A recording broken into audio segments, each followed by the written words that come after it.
Hi, this is Mark T the Handyman, and this is my good friend Leonard. He's our new puppy. Last night, my wife and I went to go see John Fogerty.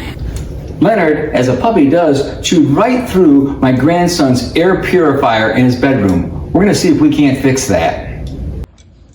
The first thing that I've done is I've cleaned up the part that Leonard chewed, so now we can get started.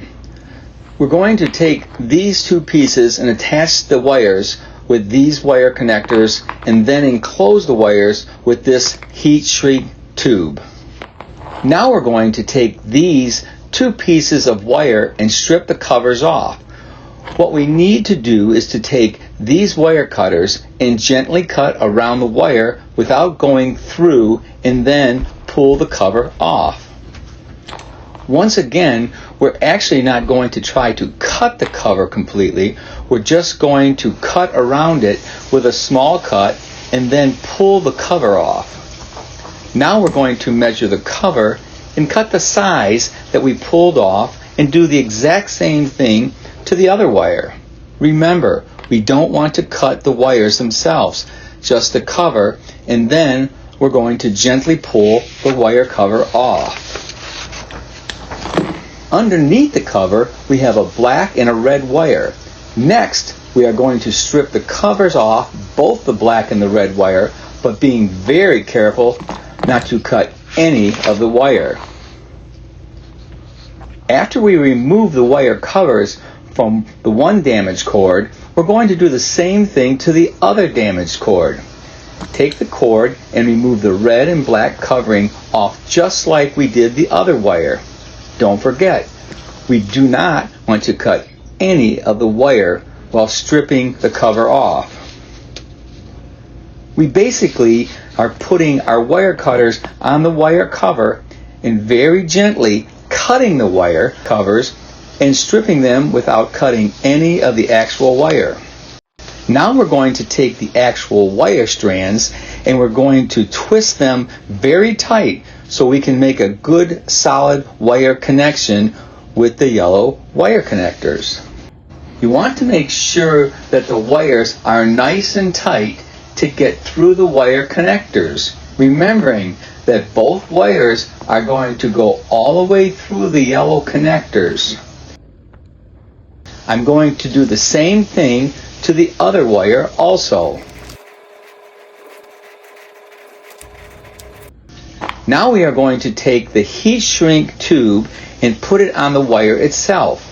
So after we get the connectors on, we can slide the heat shrink tube over the yellow wire connectors.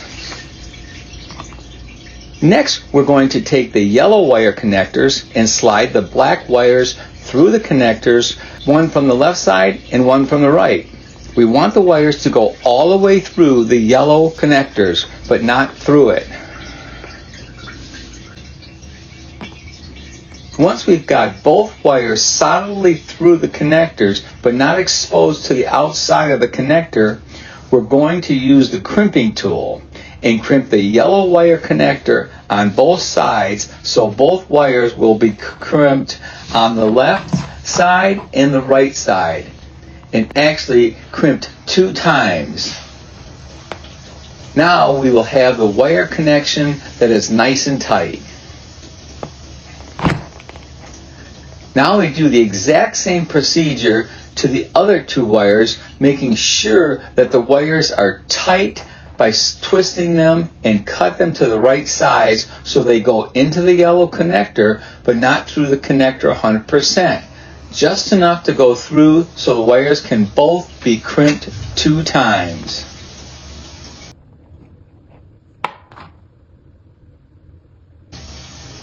As you can see, I'm cutting the wires to the specific size, making sure that the wires both go in the yellow connector, but not completely through the wire connector. This way, when I crimp it on both sides, the wires are both crimped 2 times.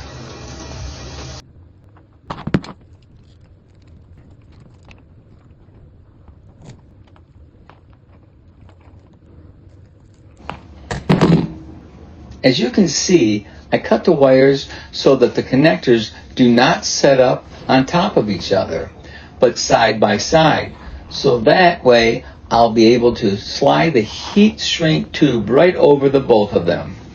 When you purchase the heat shrink material, make sure that it's not too big, but certainly not too small. You need a size that slides right over the connections, and then you want the yellow wire connectors in the center of the heat shrink tube. In this case, we have about 5/8 of an inch on each side of the two yellow wire connectors. Once we get the heat shrink tube in the right position, now it's time to get the blow dryer or some other heating device to heat the heat shrink tubing until it shrinks on top of the wire connectors and the wires.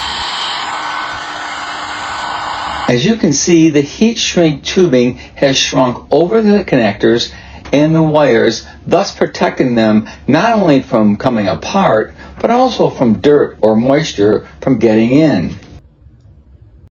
Okay, so now it's time to test to see if our wire connections are good and if my grandson's air purifier is working.